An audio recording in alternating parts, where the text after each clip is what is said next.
We are live in 3. You can tell. Yeah. In fact, that's what I would do. Hello. We are outside the Street Theatre in Canberra. I'm Natalie from Impro Mafia, and with me is Cale Bain, who's described, I believe, officially as a major instigator of improvised comedy productions in Sydney. I think that's your official title. Is that right? So, yeah. Weird? Yeah. That's weird. Yeah. Essentially, he's just Cale Bain. And you will know what Cale Bain is or you won't. And one day you will learn what Cale Bain is and then you will know. And then you can teach everyone else. Anyway, Cale did the workshop for us this afternoon on day 1 of the Improvention, which was on a format that he has called The Director's Mind. And this was would you describe it as Harold-esque? Yeah, well, totally. I mean, to me, everything that's contiguous and long form is a herald. So everything's a herald. Everything's a herald, unless it's totally disparate and there's no connection, which we as improvisers is difficult for us to do. Like, we want to connect things. So can you explain the format of the show? Because we've just performed it. The way the show works is basically my thinking was that I do a lot of teaching, and it's always easier for us to look at a scene and say from the outside of a scene that this scene needs this, and this scene needs this, and this scene needs this. So I thought, why not give us the opportunity to actually do that, to actually sit on the sidelines of a scene from outside a scene and then say this scene needs this and this scene needs that. So what we do is we get a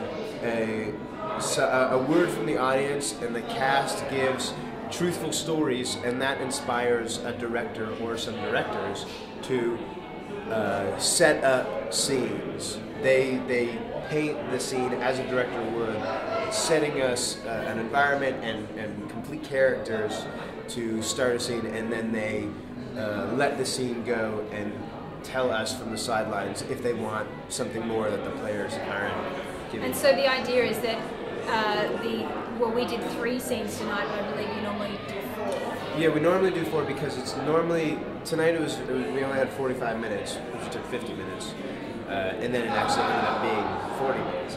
But we normally, when we've done it in City, it's a 2-act show, so it's a 2-hour show with a 10-minute interval in between.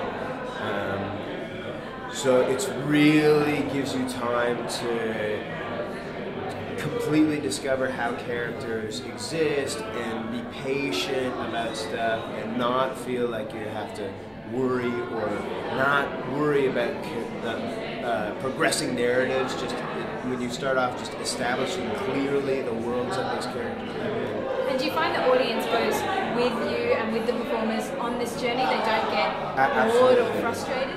No. We've never had a night where the audience wasn't keen to see where things were going. We have had nights where, because we start off with 4 different narratives, and we actively sort of keep them in different directions to make it as interesting as possible before we tie them together. We have had nights where the audience, or some members of the audience, would see us tie them together and go, what are you doing? Like, how do you tie that together like that? But they know it's improvised, and that's the joy of what we do. I mean, so tonight's show, you had improvisers from Sydney, Melbourne, Canberra, Brisbane, and South Australia. How did all of them mix and gel? Beautifully. I think it helped. A couple of things helped. I thought that it was going to help that we had 2 people who had played the show before, and it didn't make a difference. I mean, the 2 people that had played the show before, John and Beck, are both wonderful players, so they contributed wonderfully, but the fact that they had played the show before didn't matter. What mattered more was the fact that all these people who had workshops in the afternoon had that time in the afternoon to actually spend a little time to gel together. And I think part of the way I chose people was in a sense that they're going to easily listen to their fellow players and to what the directors are doing, and I thought they did beautifully. So much fun, so much fun. And so we had we had 3 stories. One was a Southern belle rebelling against her father, and it turns out that she was actually the chosen one. The chosen one. That's followed by angels, and then we had the second story, which was a woman on a beach tried to be picked up by a guy playing frisbee. Turns out they were from 2 opposite sides of the beaches, and her side was an Incan sacrifice demanding side. So we had blood on the beach. And then the third story, the one that I was in, was about a couple of sisters, one of whom, my character was a role-playing nerd who wound up running away with the big sister's boyfriend, and hilarity and Dungeons and Dragons jokes ensued. It was quite fantastical tonight. There was a lot of fantasy, but none of the fantasy merged. It was all of this fantasy from different genres, and it didn't seem incongruous. It seemed so. It was so much fun.